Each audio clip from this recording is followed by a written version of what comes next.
tenemos, ¿no?, con un título pues, muy sugerente, que es la energía consciente, ¿no? Porque muchas veces se habla de la energía, se habla de muchos conceptos, pero sin pensar un poco qué hay detrás de todo eso, ¿no? Y yo creo que el objetivo precisamente de esta mesa redonda es ver qué es lo que aporta la energía, qué es lo que puede suponer desde todos los puntos de vista. Estamos hablando de conceptos como es el de energía sostenible, de desarrollo rural, calidad de vida, proteger el entorno natural, ¿no? Bueno, todo eso está detrás de ese concepto de energía sostenible, ¿no? Y para ello, bueno, pues contamos con Íñigo Palacio, que nos va a hablar además de un tema que no suele ser frecuente cuando se habla de energía renovable, ¿no?, que es todo lo que se refiere a la bioenergía, ¿no? Es decir, normalmente cuando pensamos en energía renovable, yo creo que a todos nos viene al subconsciente las placas fotovoltaicas, los molinos, ¿no?, y como mucho, pues la antigua central hidroeléctrica que está en el pueblo y que no se usa y que se puede usar para energía eléctrica, ¿no? Pero no pensamos en el concepto de la bioenergía, ¿no?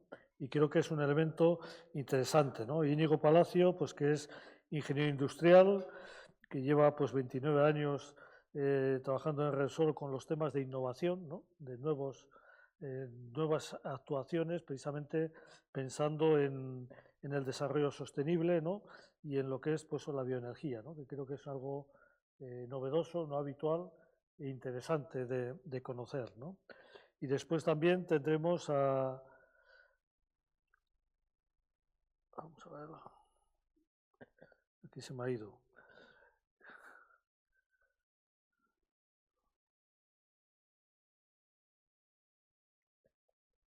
Bueno, a Daniel, ¿no?, que es de Ecodes. Ecodes es una fundación y una cooperativa, ¿no?, una fundación que lleva ya pues bastante tiempo en el ámbito de la economía sostenible en todos los ámbitos, ¿no?, y fundamentalmente en el ámbito de la energía, ¿no?, y ha aportado, bueno, pues muchos proyectos en distintos ámbitos, tanto en el ámbito estatal como en el ámbito europeo también, ¿no? Y creo que también es otra visión interesante, ¿no?, porque puede aportar también toda la experiencia que están desarrollando a través de las oficinas de transformación comunitaria, ¿no?, que creo que es un elemento también que puede ser muy interesante, ¿no?, para avanzar en esa estrategia energética sostenible, pues pensando en esa energía consciente, ¿no? Y bueno, finalmente yo me presento, yo soy Rafael Larreina, soy el presidente de la Red de Comunidades Energéticas Sociedad Cooperativa. Es una cooperativa de consumidores de energía limpia, sin ánimo de lucro, que en un determinado momento ve que la forma más eficaz, ¿no?, de tener energía limpia y las mejores condiciones, pues es a través de las comunidades energéticas, ¿no? Entonces ahora mismo hay en el ámbito de la cooperativa, en distintas fases de desarrollo, 128 comunidades energéticas, ¿no?, en distintos ámbitos, fundamentalmente en Álava y en Navarra, ¿no?, pero también hay comunidades energéticas en Castilla y León, Comunidad de Madrid, Cáceres, Canarias, Aragón, y luego hay alguna por ahí suelta en algún otro sitio, una hay en Cataluña, otra en la zona de Levante, ¿no? Bueno, y que también, bueno, pues ahí podemos aportar también la experiencia del día a día, ¿no?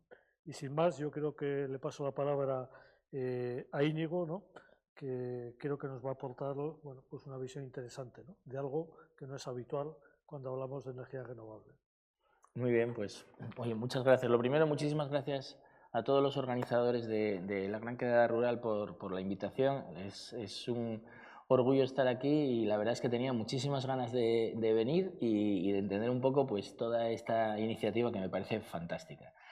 Creo que a todos nos toca muy de cerca el mundo rural, porque o vivimos en los pueblos o lo hicieron nuestros padres o tratamos de ir allí todo lo posible, aunque solo sea el fin de semana. Y creo que el mundo rural tiene mucho que decir en el nuevo paradigma energético y sobre todo desde la perspectiva de los combustibles, que es lo que, bueno, de lo que yo os puedo hablar un poco, ¿no? Cuando hablamos de transición energética, cuando hablamos de ser net cero emisiones en 2050, que son objetivos que lógicamente todos nos comprometemos a cumplir, tendemos a pensar en la electrificación. Es verdad que cuanto más consigas electrificar, si esa electricidad proviene de fuentes renovables, pues es muy probable que tengas una posibilidad muy alta de reducir o incluso llegar a eliminar las emisiones de CO2, que son las que, como sabéis, provocan el efecto invernadero y todo el problema de cambio climático. Pero hay actividades de nuestra civilización que no se pueden electrificar, y ahí es donde entra en juego el tema de los combustibles, ¿no? Hasta ahora los combustibles estaban siendo producidos prácticamente, voy a simplificar los mensajes, pero prácticamente a partir de petróleo. Llevamos más de 100 años con una tecnología que consiste en que en una refinería metes petróleo y sacas combustibles. Lógicamente, combustibles diferentes que cumplen con una serie de especificaciones diferentes para que la máquina de turno pues los utilice y todo funcione, ¿no? En la parte de los combustibles gaseosos, pues bueno, pues también con los yacimientos de gas se canalizan a través de una serie de redes y luego pasan a formar parte de esa combustión en los equipos correspondientes dentro de la industria, ¿no? En la sociedad hay 4 pilares del desarrollo humano que son el acero, el cemento, el amoníaco y los plásticos, el amoníaco para hacer fertilizantes y poder dar de comer a 8.000 millones de personas,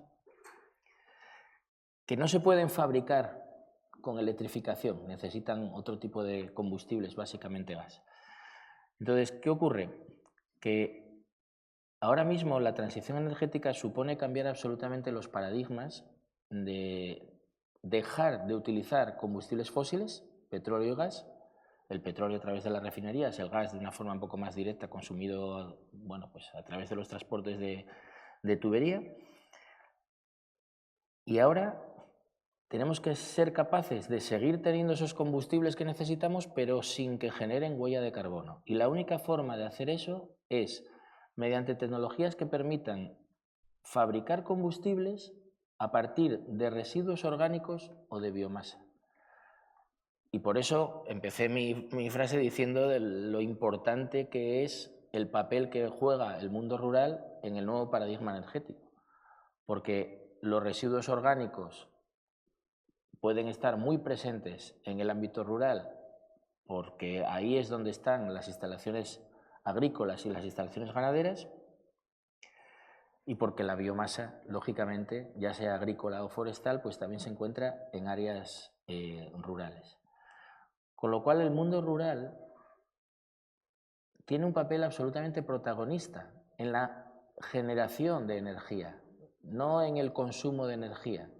No es un sitio a donde tenemos que llevar la energía, es un sitio del que va a poder salir la energía, y de la misma forma que del mundo rural sale toda la comida que comemos los humanos, alguna cosilla se puede hacer en algún polígono industrial en los alrededores de las ciudades, normalmente comida muy industrial, pero de la misma forma que toda la comida sale del mundo rural, es muy probable que una parte muy importante de toda la energía salga del mundo rural.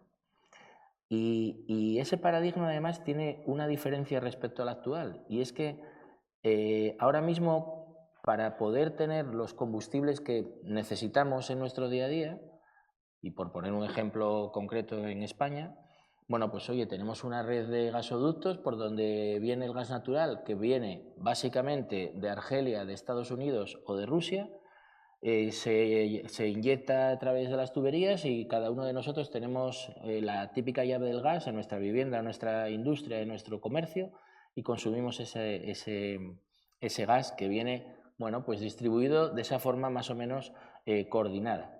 Y luego, a nivel de combustibles líquidos, pues tenemos pues las 8 refinerías que hay en España. El futuro no va por ahí.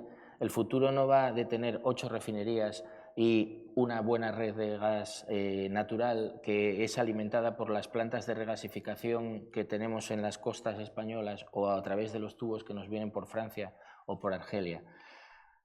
El futuro de la energía va por tener miles de instalaciones que van a generar energía de forma local. Entonces ahí, por una parte, hay un beneficio que yo creo que es muy grande, que es que vamos a dejar de tener que importar productos energéticos de otros países, y algunos son un poco chungos, y vamos a ser capaces de producir esa energía de forma local. Pero la clave está en que no se van a dar grandes centros de producción, sino van a ser miles de pequeños centros de producción. Eso significa que hay que implicar a mucha gente. Hay muchos vecinos de plantas energéticas, con lo cual hay que generar un ecosistema en donde haya realmente un entendimiento entre la administración pública, que tiene que coordinar y ordenar todo esto, las empresas privadas que, bueno, pues oye, se juegan el dinero de sus accionistas en hacer estos negocios con una rentabilidad razonable, y toda la sociedad, que en ese ámbito rural no solo va a ser quien valore la aceptación y la viabilidad de estos proyectos, sino que también van a acabar siendo los proveedores de esas materias primas, porque en este nuevo modelo energético los ganaderos y los agricultores pasan a ser los proveedores de las empresas energéticas, porque son sus residuos los que se convierten en mi materia prima para poder hacer ese combustible. Yo ahora, y ya termino esta introducción un poco larga, yo ahora me dedico específicamente al negocio de las plantas de biometano. Repsol acaba de tomar una participación en una pequeña empresa con sede en Valencia que se llama Genia Bioenergy, y bueno, es un grupo de unas 90 personas, gente muy joven que tiene cierta experiencia ya en desarrollo de plantas de biogás y biometano en distintos países del mundo y alguna en España. Y bueno, pues nosotros estamos tratando de impulsar con ellos esta línea de actividad, ¿no? Es fundamental el ser capaces de producir biometano de forma local, de hacer gas de aquí y poder de esa manera no solo desfosilizar el gas natural que utilizamos ahora, sino además reducir esas importaciones de gas que tenemos que comprar a otros países, ¿no? Eso genera un ecosistema en el que tenemos que absolutamente trabajar mano a mano con agricultores y ganaderos, que son los que nos proporcionan esa materia prima con la que hacemos el biometano. Hay una economía circular que se genera porque de las plantas de biometano no solo sale el gas, sino que además hay un digestato, unas fracciones sólidas y líquidas que se pueden convertir en fertilizantes, con lo cual pueden volver a los terrenos en donde estamos cultivando o donde pastan nuestros animales, y en definitiva generar una nueva línea de actividad económica dentro de ese ámbito rural, en donde, insisto, las comunidades rurales pasan de ser consumidores de energía a ser productores de energía, ¿no? A mí me parece un paradigma muy relevante ese cambio de visión, y creo que es muy oportuno el poder tener esta charla y esta conversación entre todos nosotros en esta iniciativa tan chula como es la Gran Quedada Rural. Bueno, muchas gracias, Íñigo. Bueno, pues a continuación Daniel Millera, como os decía antes, nos va a dar la visión de otro ámbito de la gestión de la energía, ¿no? En esa línea de lo último que decía Íñigo, ¿no? De esa nueva figura del proconsumidor, ¿no? Es decir, aquel que produce y consume su propia energía, ¿no? Y creo que la experiencia de ECODES es muy, muy interesante en ese aspecto. Adelante, Íñigo. David. Daniel, gracias. perdón, estoy aquí hoy con los nombres sin problema, cambiándolos totalmente. Bueno, me sumo a los agradecimientos por la invitación. La verdad es que cuando nos lo dijeron, pues cuando lo comentamos en la oficina, empezamos ahí a buscar y nos pareció súper interesante, así que estamos súper contentos de estar aquí. Y como comentabas, Rafa, sobre ECODES, pues realmente ECODES se fundó hace 30 años por gente de particulares, ¿no? De la sociedad civil de Zaragoza, que tenían preocupaciones comunes respecto a cuestiones climáticas, de medio ambiente. Como estas preocupaciones han ido creciendo a nivel general, ¿no? Estos problemas durante estos 30 años han ido aumentando, pues la fundación también ha crecido, ¿no? Y ahora pues contamos con varias áreas. Hay un área de políticas públicas, de acción climática, de evaluación de impacto social, y luego está el área en la que trabajo yo, ¿no? Que es el área de energía y personas. Todos los proyectos que realizamos en el área están relacionados con la energía, pero con ese enfoque, ¿no? en la parte social. El área empezó con cuestiones de pobreza energética y, pues, por ejemplo, desde hace 5 o 6 años más o menos, desde que salió la directiva, ¿no? de comunidades energéticas, pues también se vio que era un tema que encajaba perfectamente con lo que nosotros hacíamos, lo que nosotros trabajamos, y empezamos a desarrollar diferentes proyectos, ¿no? Al principio, en esta cuestión, pues se realizaron bastantes talleres formativos e informativos para la gente que pudiera estar interesada, y se hicieron ya, para hacernos a la idea, ¿no? de la importancia que tiene el medio rural y la relación que tiene con las comunidades energéticas, los hicimos en colaboración con la Red Aragonesa de Desarrollo Rural, con todos los grupos de acción local, ¿no? que gestionan los fondos líder en las diferentes comarcas de Aragón. Pues de esos talleres de formación surgieron algunas comunidades energéticas y además ECODES por su cuenta pues también recibió consultas para hacer asesoramiento y acompañamiento a otros municipios, ¿no? A pueblos, sobre todo en la zona del Pirineo, y al final pues bueno, acabamos impulsando más de 15 comunidades energéticas, ¿no? en Aragón. Luego también, esto ya es más reciente, pero también nos parecía interesante, ¿no? Comentar que bueno, desde el año pasado pues lanzamos el Observatorio de Comunidades Energéticas con el apoyo de Red Eléctrica y bueno, básicamente lo que hemos hecho en esta primera fase, en este primer año, ha sido crear un espacio para conocer más, ¿no? Sobre comunidades energéticas. Hay un directorio donde pues bueno, están recursos, guías de interés, tanto propias como publicadas por otras entidades que nos parecen que son relevantes para conocer sobre comunidades energéticas. También pues bueno, recogemos noticias sobre esta cuestión, ayudas, las ayudas que se van concediendo también las anunciamos allí. Y por otro lado, lo que más nos ha enriquecido creando este observatorio ha sido el mapa, ¿no? Contamos con un mapa de comunidades energéticas donde recogemos pues, todas las iniciativas de comunidades energéticas, todas las que hay constituidas en España, ¿no? A nivel estatal. Y bueno, nos ha servido de mucho porque hemos registrado más de 350 comunidades energéticas y nos ha permitido tanto obtener unos indicadores pues, más cuantitativos, ¿no? De pues, el tipo de socios que suelen participar, pues si son, la mayoría son ayuntamientos o de pues, vecinos, entidades locales y pymes, o por ejemplo, ¿no? La figura jurídica mayoritaria con la que se constituyen las comunidades energéticas. Principalmente las comunidades energéticas se constituyen a través de asociaciones o de cooperativas, que bueno, esto se debe básicamente a que la definición pues se adapta perfectamente, ¿no? O tiene mucha relación con los principios y valores cooperativos y de la economía social en general, ¿no? La parte del control democrático por parte de los miembros, la independencia, la colaboración entre diferentes entidades. Entonces, aparte de esos aprendizajes cuantitativos, ¿no? Que nos han servido pues, para publicar algún informe de indicadores, también el registro de comunidades energéticas lo hemos ido haciendo nosotros, ¿no? De manera manual, buscando información, enviando correos a entidades que sabemos que trabajan en este tema y han promocionado comunidades energéticas o conocen algunas en su territorio. Entonces, pues claro, el ir metiendo la información de todas nos ha aportado pues, un montón, ¿no? Un montón de conocimiento y además nos ha permitido pues, conocer muchas experiencias, ¿no? La verdad que hemos conocido algunas iniciativas que son pioneras y que la verdad que son, bueno, pues han sido muy influyentes, ¿no?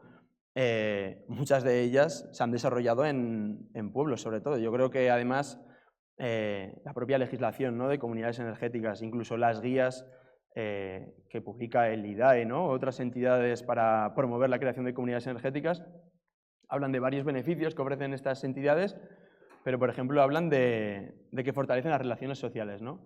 Y claro, a eso le dábamos una vuelta y es verdad que pues, al final unirte a una asociación, unirte a una cooperativa hace que crees vínculos fuertes, ¿no? Con otras personas, pero si lo miramos desde otra perspectiva, también vemos que en el medio rural, en los pueblos, esas relaciones sociales fuertes son más comunes y son más habituales que en las ciudades, ¿no? Entonces, además de un beneficio que ofrecen las comunidades energéticas, es pues bueno, un punto fuerte, ¿no? Que tienen los pueblos para poder promover estas entidades. Además, lo que les permite, ¿no? Es poder liderar ellos su propio futuro, ¿no? Su dinámica de desarrollo. O sea, cuando se habla de la frase de renovables sí, pero no así, ¿no?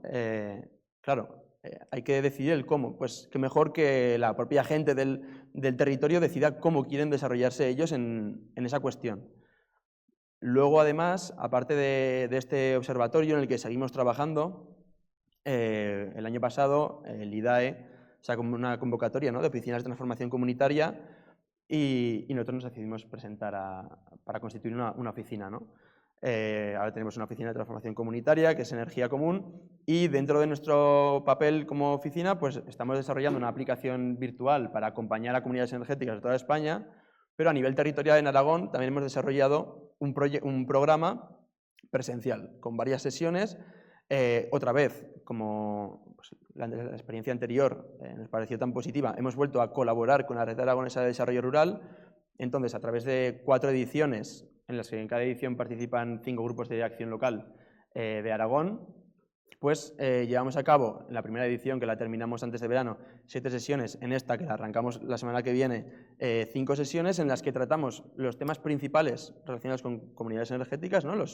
Como la información principal para poder constituir una, y luego también buscamos crear una red, ¿no? O sea, al final, como hacemos pues un grupo de acción local, abarca una comarca, incluso 2 comarcas, abarcan muchos municipios, y todos asisten a las mismas sesiones.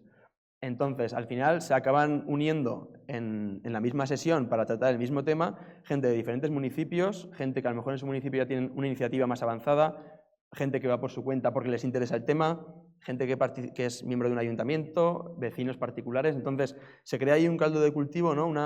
Unas conversaciones, unas consultas que resuelven entre ellos muchas veces, que resultan muy interesantes, ¿no? Hay gente que tiene mucha experiencia en cuestiones energéticas y aportan mucho en ese tema, hay gente que participa en tejido asociativo y también aportan en ese tema, entonces es muy, muy interesante cómo entre ellos mismos pues pueden asesorarse, ¿no? Pues muchas gracias. Efectivamente, el tema de dinamismo local, ¿no? Yo creo que estamos en la gran quedada rural, ¿no?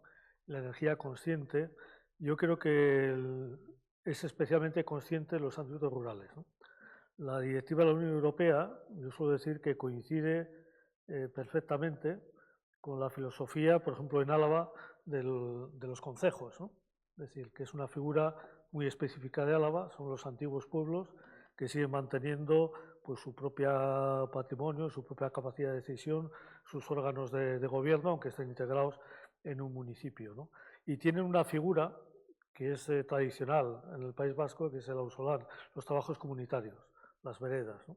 Y precisamente esa idea de trabajo conjunto, ¿no? De juntarse no solo para limpiar el monte, para arreglar los caminos, sino vamos a juntarnos para generar nuestra propia electricidad, ¿no? Y por eso, precisamente, yo antes decía que en el ámbito de la cooperativa, donde más desarrollo ha tenido, ha sido en Álava y en Navarra, que es donde sigue persistiendo esa figura de los concejos, ¿no? Es decir, ahora mismo en Álava, he estado echando ahora, hay 70 comunidades energéticas que están ya constituidas. Hay 30 que están ya autoconsumiendo y hay otras 20 más que en el plazo de un mes, mes y medio, están autoconsumiendo porque tienen ya la instalación hecha, ¿no? Y yo creo que lo más interesante, ¿no?, de la figura de las comunidades energéticas, ¿no?, en línea también lo que decía, iba a cambiar el nombre otra vez, Daniel, ¿no?, es el tema de la conciencia, ¿no? Es decir, en cierta forma es un experimento de ingeniería social, de reactivar a la gente, ¿no?, de juntarse, ¿no?, de tomar iniciativas, ¿no?, de hacer trabajos conjuntos, ¿no? Al final es promocionar esa economía circular. Al final, esa filosofía del kilómetro cero, aplicarla en primer lugar a la electricidad, pero también a todo lo que hay alrededor. Y bueno, ¿quién va a hacer la instalación? Pues vamos a buscar instaladores de la zona también, ¿no? Kilómetro cero, ¿no? Es establecer esa filosofía de fondo, ¿no?, buscando esa sostenibilidad ambiental y social, ¿no? Y yo diría que tiene otro elemento también muy interesante, ¿no?, que o sea, nada ha ocurrido, ¿no? Muchas veces en los pueblos la convivencia no es fácil, ¿no? Es decir, hay muchas veces tradiciones de enfrentamientos seculares que no se sabe de dónde vienen, ¿no? Una familia frente a otra, pues está, si uno dice sí, el otro dice no, sea lo que sea, ¿no? Y en euskera hay un dicho que ha dado origen a un programa de televisión que es Herri Txikia, infierno un día, ¿no? Pueblo pequeño, infierno grande, ¿no? Bueno, pues las comunidades energéticas están también ayudando para difuminar esos enfrentamientos, ¿no? En concreto, yo estoy pensando ahora en una de ellas, pero hay varias, ¿no?, en la que a partir de constituir la comunidad energética, de tomar la decisión en el Consejo Abierto, en la Asamblea de todo el pueblo, ¿no?, de hacer una comunidad energética, pues quienes lo estaban promoviendo, que era un grupo de gente joven, al día siguiente de tener el Consejo, me llamaron y dijeron: no te vas a creer, por primera vez en la historia de este pueblo se aprueba algo por unanimidad, ¿no? Y es cuando más gente ha habido, además, en la Asamblea, ¿no? Pero es que después los concejos que ha habido posteriores ya no tienen nada que ver con los anteriores. ¿Por qué? Porque al final han descubierto que había algo que tenían en común, que era la necesidad de que podían trabajar en algo que beneficiaba a todos y que tenían un tema del que no había por qué discutir, ¿no? Sí podían dialogar y hacer distintas alternativas y distintos enfoques de cómo organizarse, ¿no? Y yo creo que esa es una de las virtualidades de las comunidades energéticas, ¿no? Es decir, que hacen esa energía consciente, ¿no? Consciente de lo que haces y también con esa repercusión en el ámbito social, ¿no? Pero bueno, tampoco es todo tan idílico, ¿no? También hay dificultades, ¿no? Yo había apuntado algunas de ellas, ¿no? Dificultades procedentes en primer lugar de la novedad, es algo nuevo para todos, para la administración pública, para los vecinos, para la gente, para las instituciones, para los ayuntamientos, ¿no? Para los propios instaladores, ¿no? Y eso muchas veces genera dificultades, ¿no? Bueno, pues hay dificultades y luego igual pues vosotros ahí podéis apuntar, ¿no? Pues las conexiones a la red, por ejemplo. Una vez que tengo hecha la instalación, ¿cuánto tiempo tardo en poderla conectar a la red, ¿no? Entonces ahí hay todo tipo de experiencias, ¿no? Desde hace poco en Álava, una después de 2 años ha logrado entrar en autoconsumo. Pero bueno, ha habido otras en las que en los 3 meses han entrado en autoconsumo, ¿no? Desde algunas de las de aquí cercanas, además, ¿no? Bueno, pues esa es una batalla también con las distribuidoras, ¿no?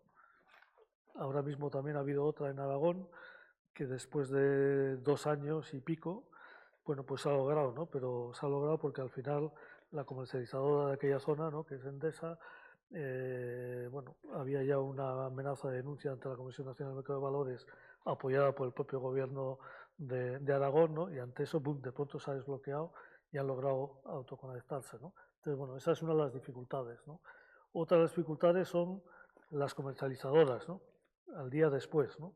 Decir, bueno, la comercial con lo que estoy ¿cuándo me empieza a aplicar el autoconsumo, ¿no? Y ahí hay dilatas, ¿no? Dilatas y dilatas, ¿no? También las administraciones, ¿no? Este es un tema nuevo también, ¿no?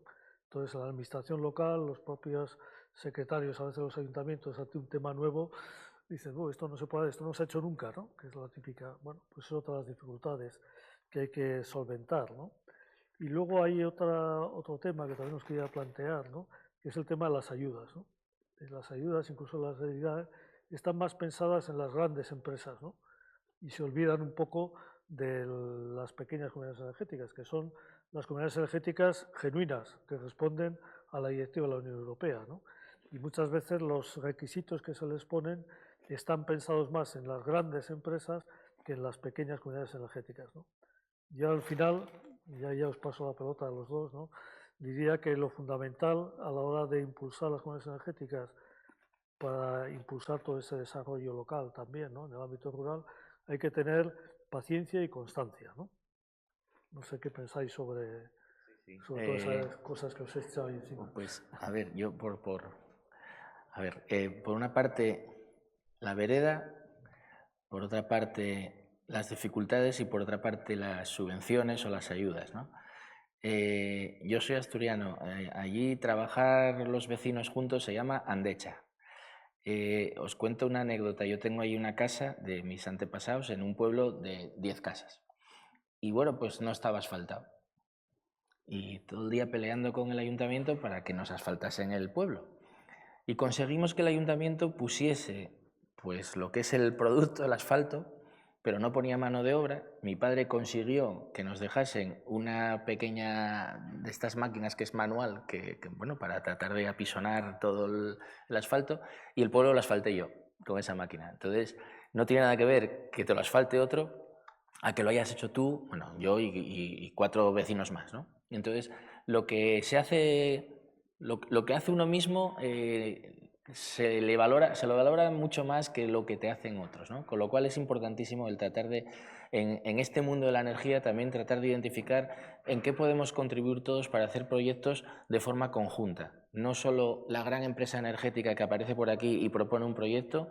sino esa empresa o la que sea, grande, pequeña, con la administración pública, con todas las administraciones, porque bueno, sabemos que tenemos una lasaña importante de administraciones que tienen que estar alineadas y que lamentablemente muchas veces pues es difícil, y por supuesto todas las personas locales que pueden contribuir, porque como os decía antes en el ejemplo del biometano, pueden ser incluso los proveedores, ¿no?, de la materia prima. En cuanto a dificultades, yo lo que creo que sucede muchas veces es que hay siempre un poco de recelo ante lo novedoso. En el caso específico del biometano, en España hay 9 plantas de biometano, pero es que en Europa hay casi 2000. Entonces, bueno, pues cuando tenemos este tipo de retrasos, pues tenemos que tratar de correr más y a veces te atropellas y no dedicas el tiempo suficiente a explicar bien tu proyecto. Lo que no puede suceder es que la gente se entere de los proyectos cuando salen a información pública. Entonces, es importante esa didáctica de que todo el mundo entienda de qué va ese proyecto, en este caso energético, que se pretende hacer en determinada zona, ¿no? Y para solventar las dificultades yo creo que lo mejor es trabajar en equipo.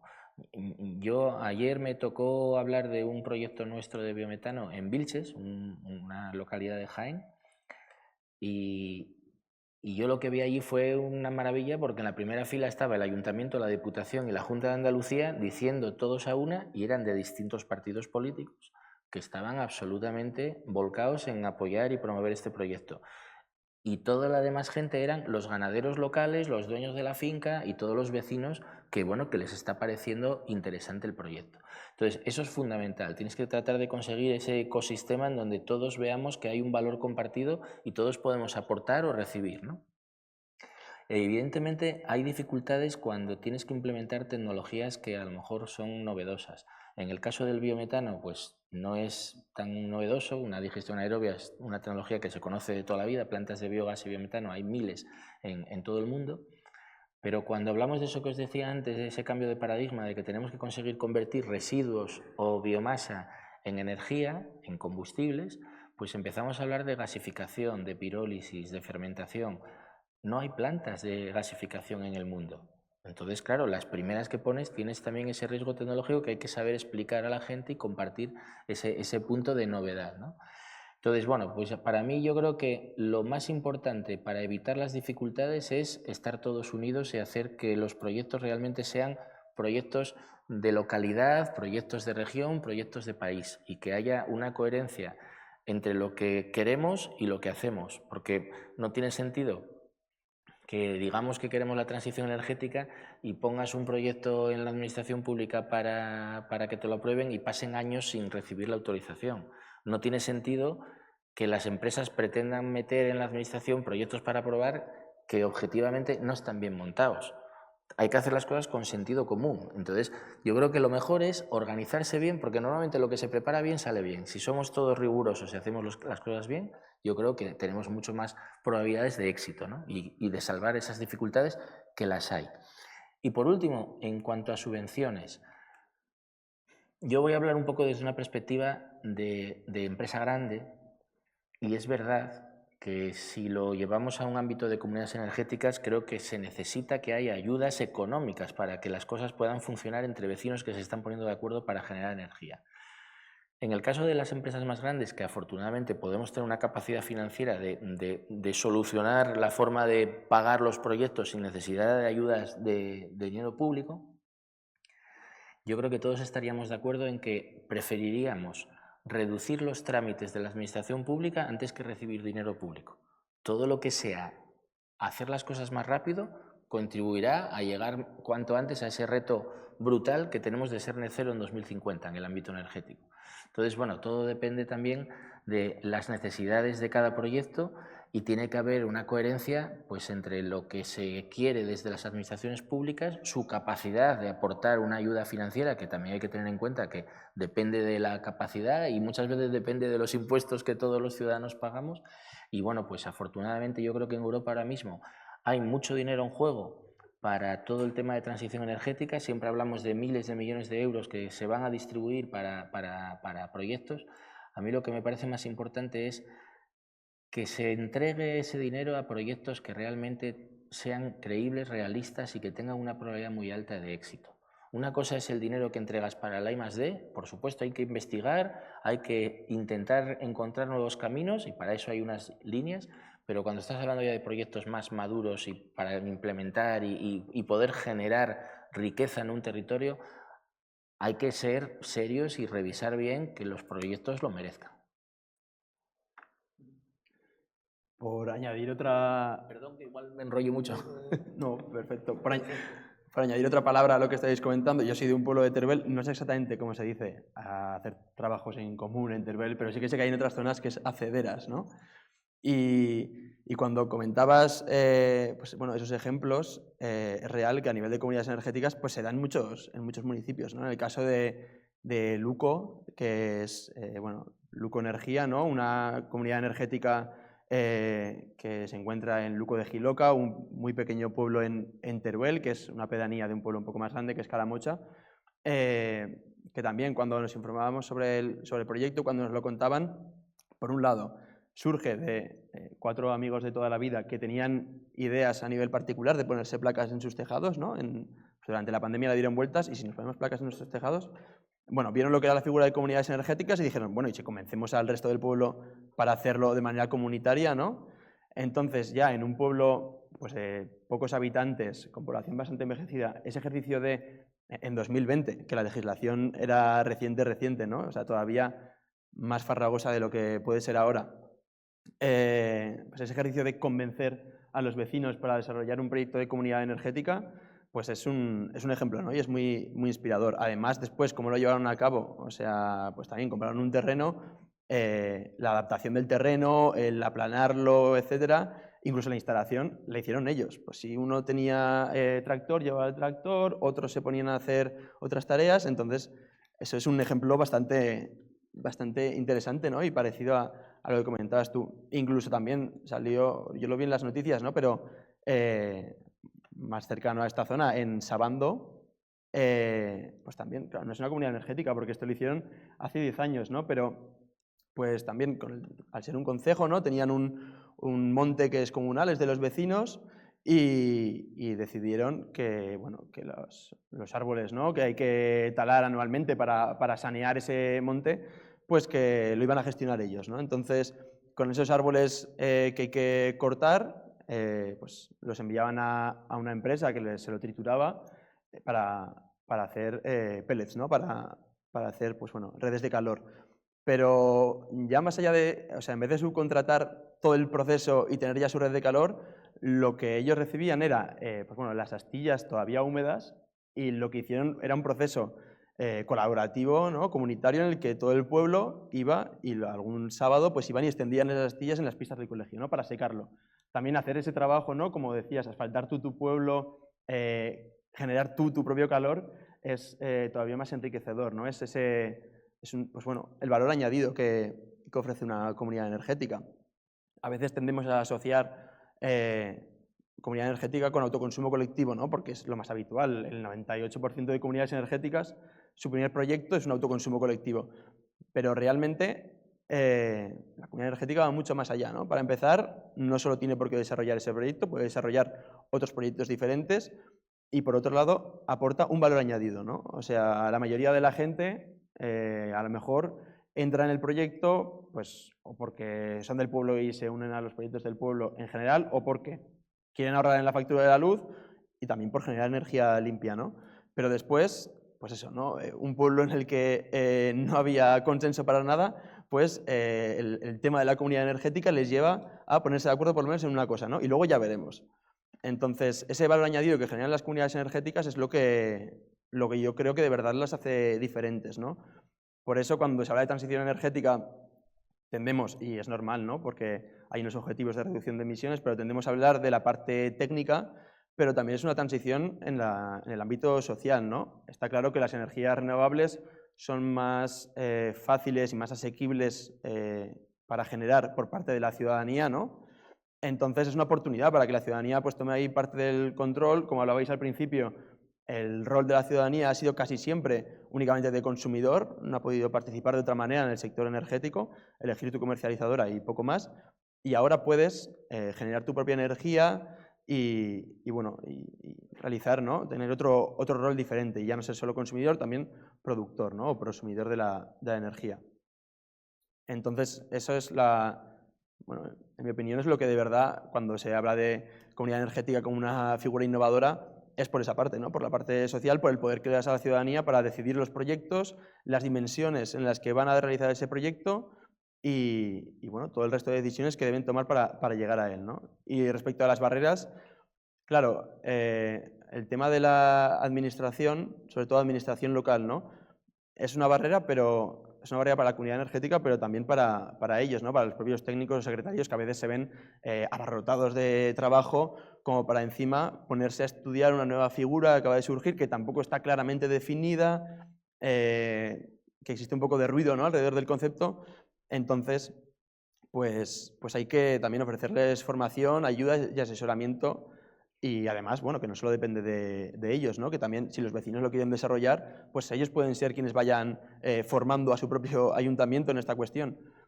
Respecto al tema de las ayudas, pues también estoy totalmente de acuerdo con lo que decíais y lo que comentabais, ¿no? O sea, si la parte innovadora de comunidades energéticas es toda la parte de proyecto, la parte social que se puede llevar a cabo, bueno, quizás los puntos, ¿no?, que se tienen que obtener para alcanzar esas ayudas tendrían que estar más dirigidos a esa parte y no tanto a la parte económica, ¿no?, que es más difícil que un proyecto que han fundado 20 vecinos en un pueblo, pues la parte económica quizás es en la que van un poco más apurados, ¿no?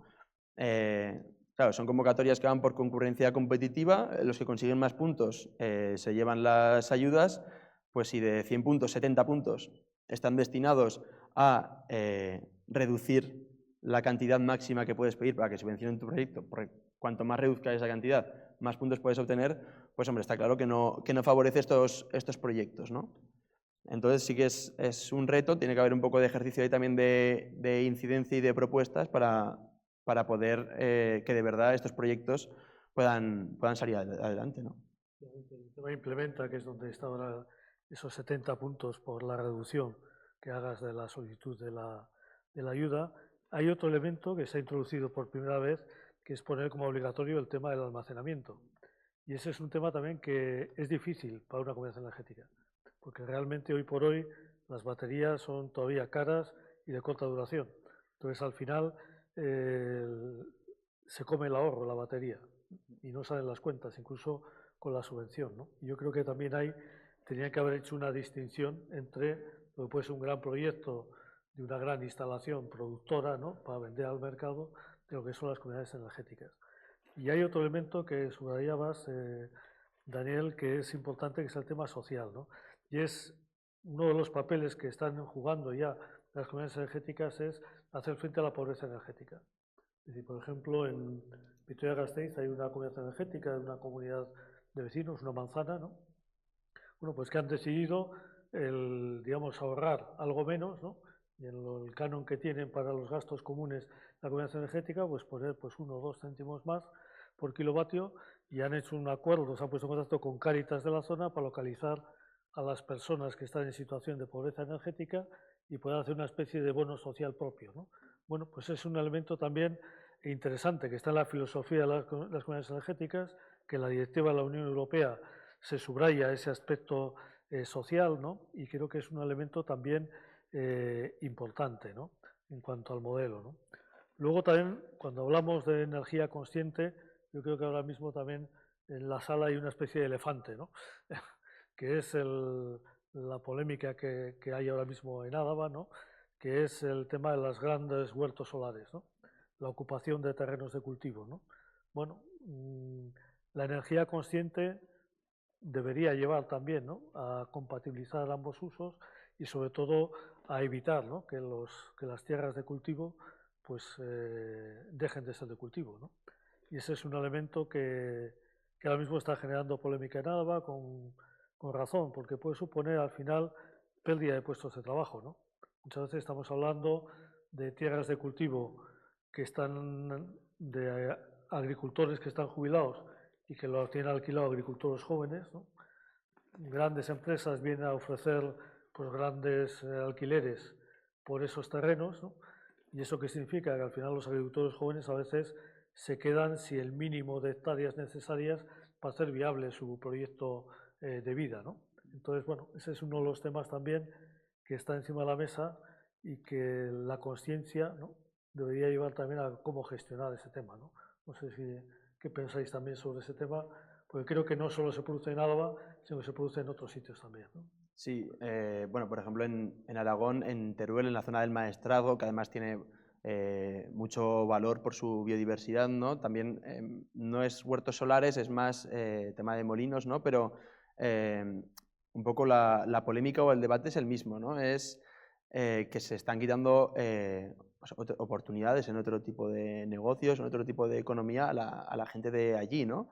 También porque hay pues, gente que lleva allí toda la vida y que por sus razones también se opone, ¿no? Pero yo creo que aquí, bueno, volviendo otra vez un poco en el punto de comunidades energéticas, ya, o sea, habría que un poco coger esa idea, ¿no? La idea de comunidades energéticas, ya no por la parte técnica de hacer una instalación de las dimensiones del municipio, sino de pues bueno, que la gente de cada territorio tenga información real suficiente sobre todos los modelos y proyectos que se pueden llevar a cabo en su territorio y ellos decidir lo que prefieren. Puede ser que haya territorios, ¿no?, que quieran un modelo más en el sentido macro y hay otros que no. Lo importante es que, pues bueno, sobre todo además en las zonas rurales, porque si no es verdad que se les obliga a abandonar sus pueblos, que la gente pueda decidir qué es lo que quieren, ¿no? Cómo quieren que su pueblo evolucione. Quizás quieren un desarrollo más lento y rechazar ese tipo de proyectos y buscar proyectos que sean más sostenibles, ya no a nivel medioambiental, sino a nivel social y económico, ¿no? Entonces, pues poder ofrecer esa oportunidad para poder decidir, ¿no?, que no su único papel de decisión que sea enviar alegaciones, pues hombre, quizás pueden poder decidir algo, ¿no?, o tener algo que hablar antes de llegar a ese punto. A mí me gusta mucho una frase que se entiende en inglés y a lo mejor en la traducción al español no se entiende tan bien, pero la voy a decir en inglés. You get permits from governments, but you get permission from society. El papel me lo da la administración pública de turno, pero realmente la licencia para poder operar te la dan los vecinos que están dispuestos a que esa actividad funcione, ¿no?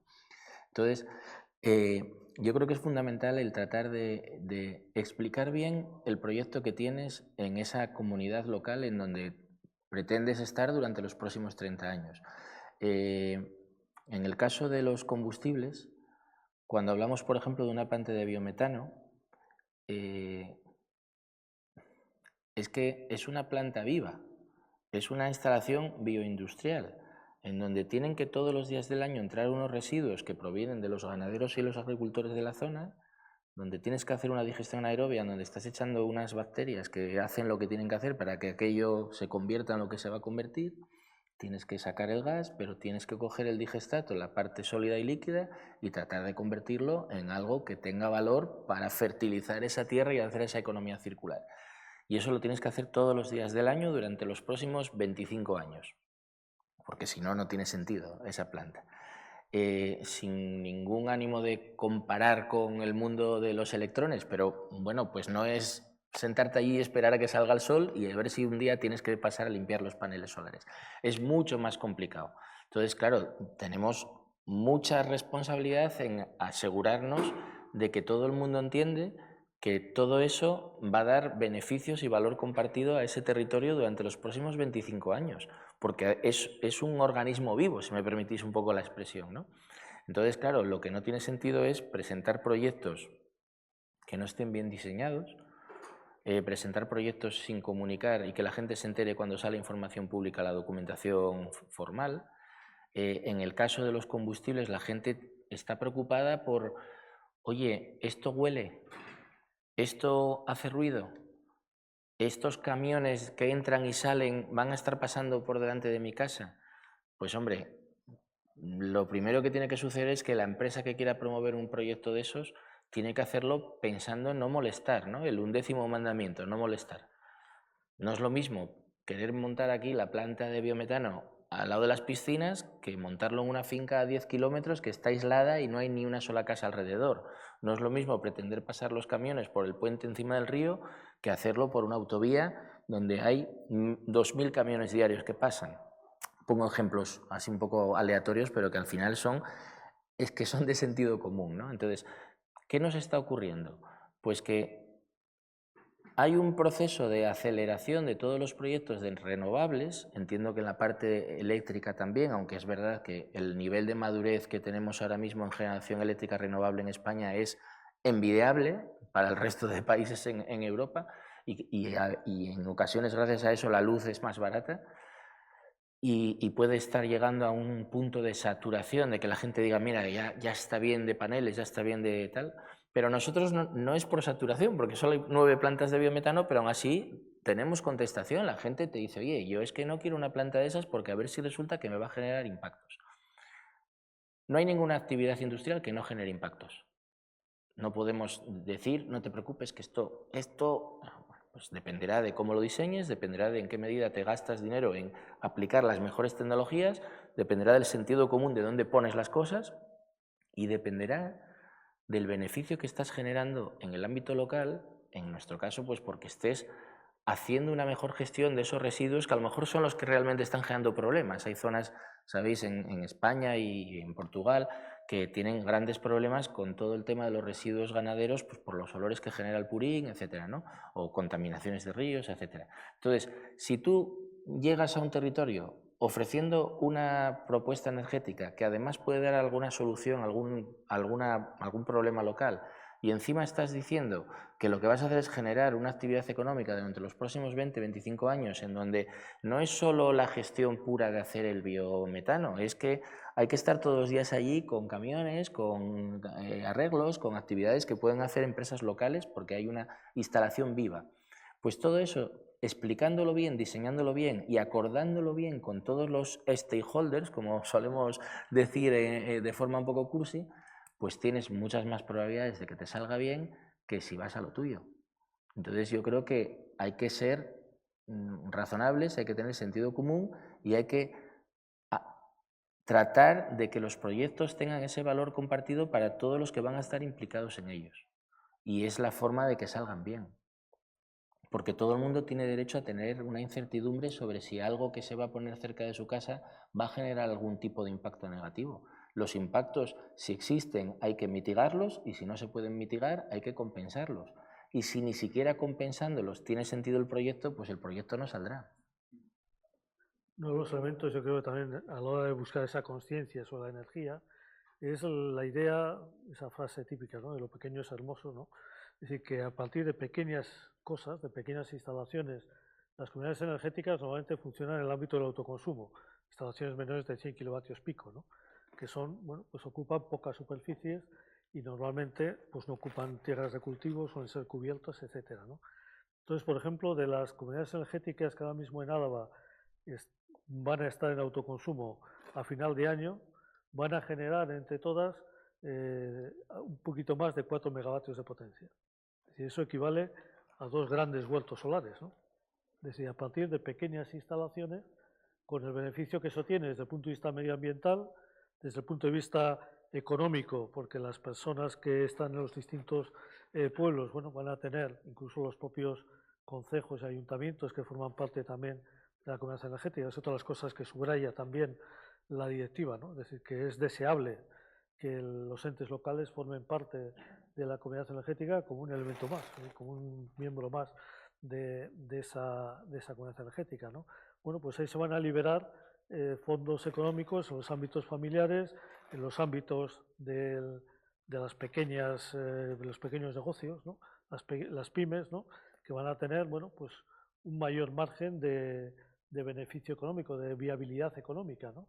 Y los propios entes públicos también van a tener pues, fondos que van a los van a poder dedicar a otros asuntos más urgentes desde el punto de vista social de la gente, ¿no? Entonces yo creo que otra de las ideas también de fondo de las comunidades energéticas es esa conciencia, ¿no? De que con pequeñas cosas se pueden hacer cosas importantes desde el punto de vista medioambiental, ¿no?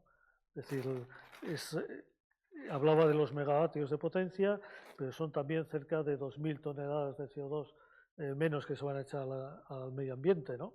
Eso equivale pues prácticamente a un bosque de 2.000 hayas grandes, ¿no? Es decir, la labor que hace un bosque de 2.000 hayas, ¿no? Bueno, pues todo eso se hace con esas pequeñas instalaciones, ¿no? Bueno, estamos ya al borde, pasaríamos al turno de preguntas o cuestiones que queráis plantear. Hola. Bueno, yo tengo más dos curiosidades que preguntaros. Bueno, agradeceros por la charla que me ha parecido súper interesante y ojalá pudiéramos estar toda la tarde hablando de esto.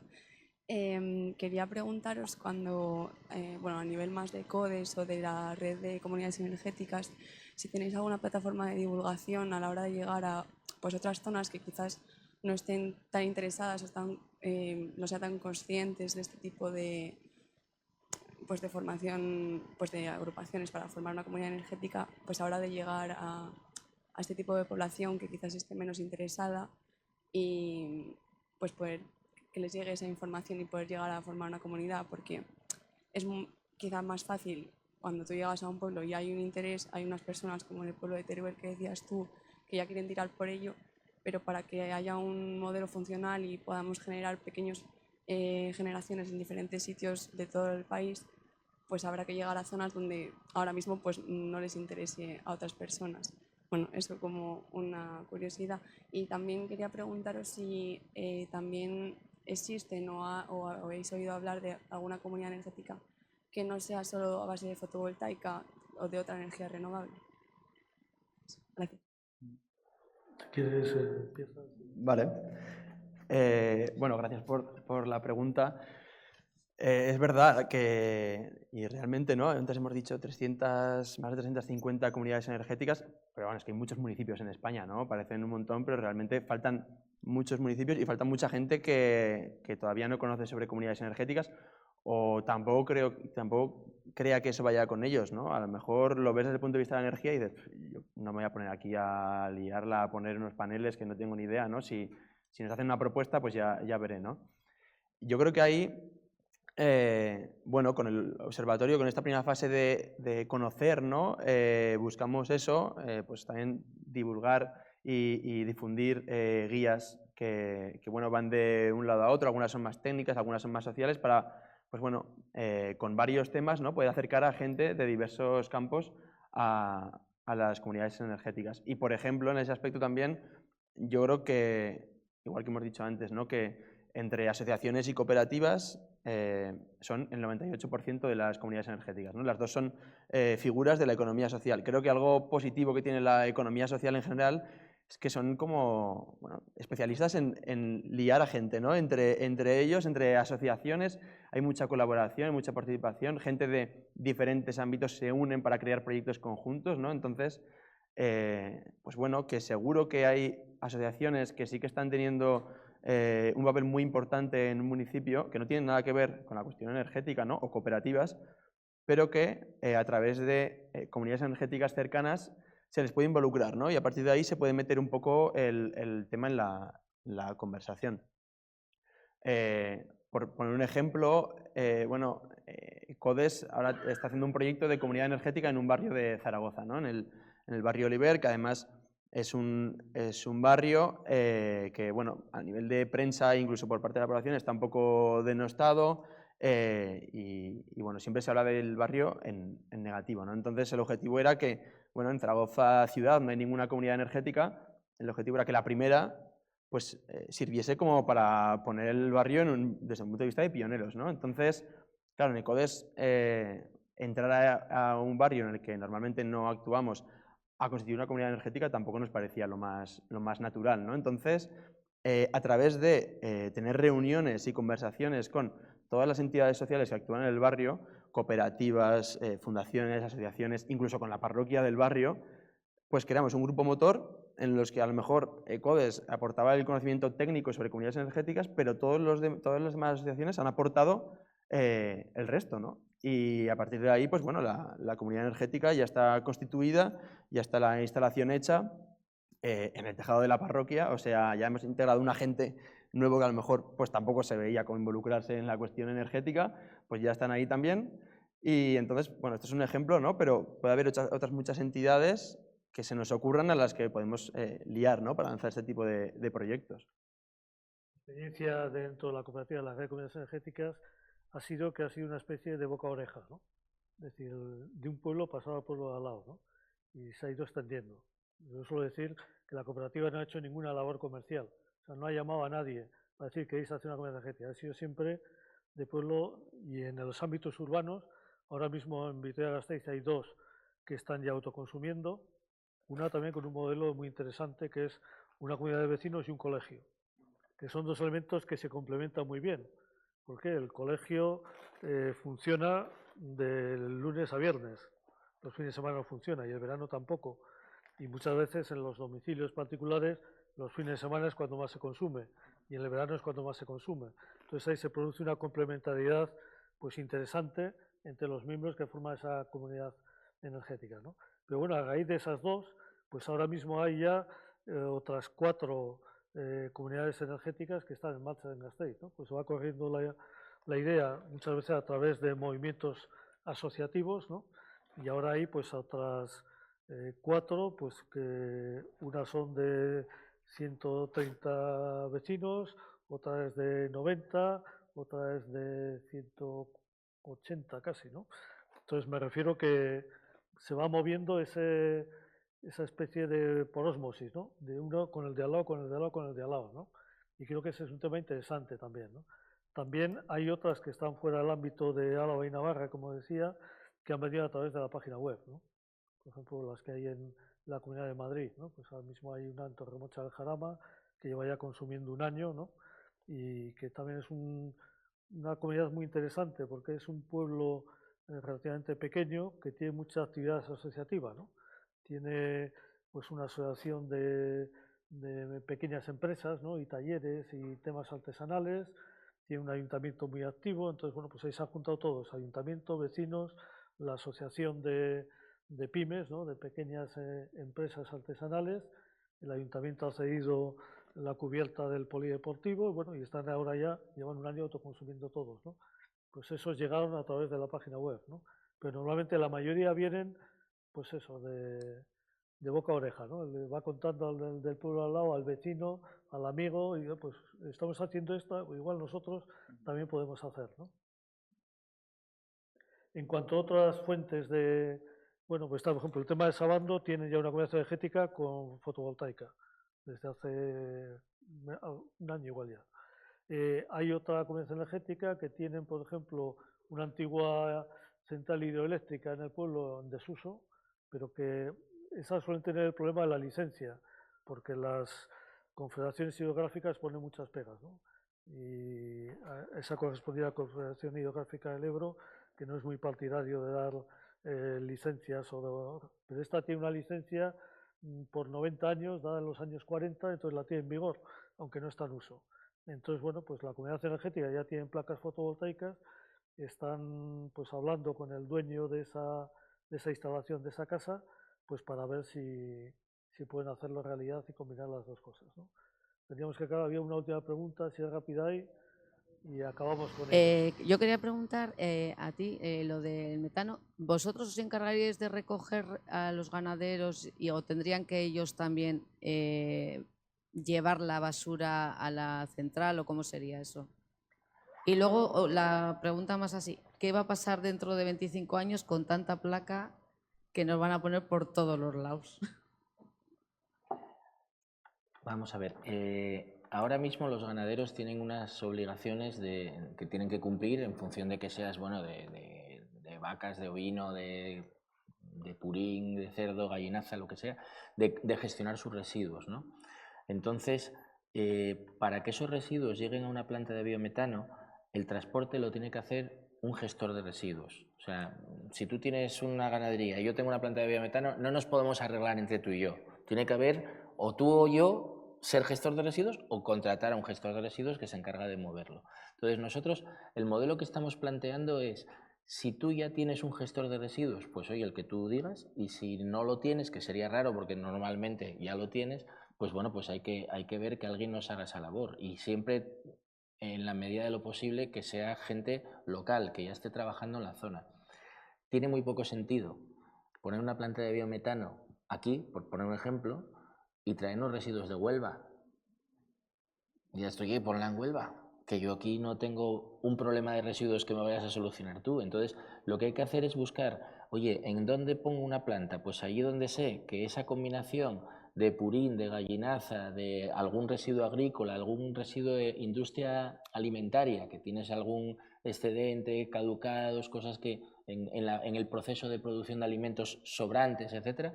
Bueno, al final todo esto se lo come casi todo, pero es verdad que tienes que tener una cierta receta, no vale meter de todo.